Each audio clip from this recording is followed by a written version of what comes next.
Mula sa pagiging isa sa pinakasikat na mobile games sa mundo, handa nang gumawa ng kasaysayan ang Mobile Legends Bang Bang bilang ganap na medal event sa Asian Games. At matapos ang 4 na araw ng matinding bakbakan sa qualifier sa Singapore, nakumpleto na ang listahan ng mga bansang maglalaban para sa gintong medalya sa Aichi Nagoya 2026. Alamin ang detalye sa ulat ni teammate JB Junio.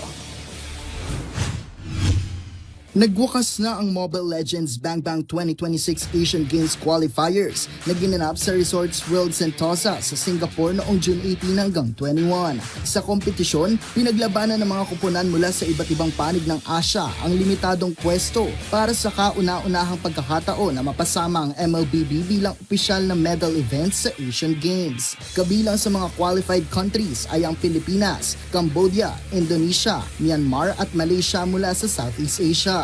Pasok din ng Saudi Arabia, Jordan at Iran mula sa West Asia, kasama ang Kazakhstan at Uzbekistan mula naman sa Central Asia. Samantala, nakasiguro rin ang kanilang pwesto ang Mongolia at Hong Kong, China. Itinuturing na makasaysayan ang pagpasok ng MLBB sa Aichi Nagoya Games dahil ito ang kauna-unahang pagkakataon na magiging opisyal na medal sport, ang isa sa pinakasikat na mobile esports title sa mundo sa isang International Olympic Committee recognized multisport event. Kasabay nito ang pagdiriwang ng MLBB ng ika-10 anibersaryo bilang isang mahalagang yugto sa paglago ng laro mula sa isang mobile game patungo sa isang malawak na global esports ecosystem. Para sa mga manlalarong lalaban sa Japan, higit pa sa mga tropeyo at individual na parangal ang nakataya dahil kanilang kakatawanin ng kanilang mga bansa sa isa sa pinakaprestiyosong kompetisyon sa Asia. Mananatiling isa ang Pilipinas sa mga paborito sa torneo dahil sa malalim na talent pool at matibay na international pedigree nito sa MLBB.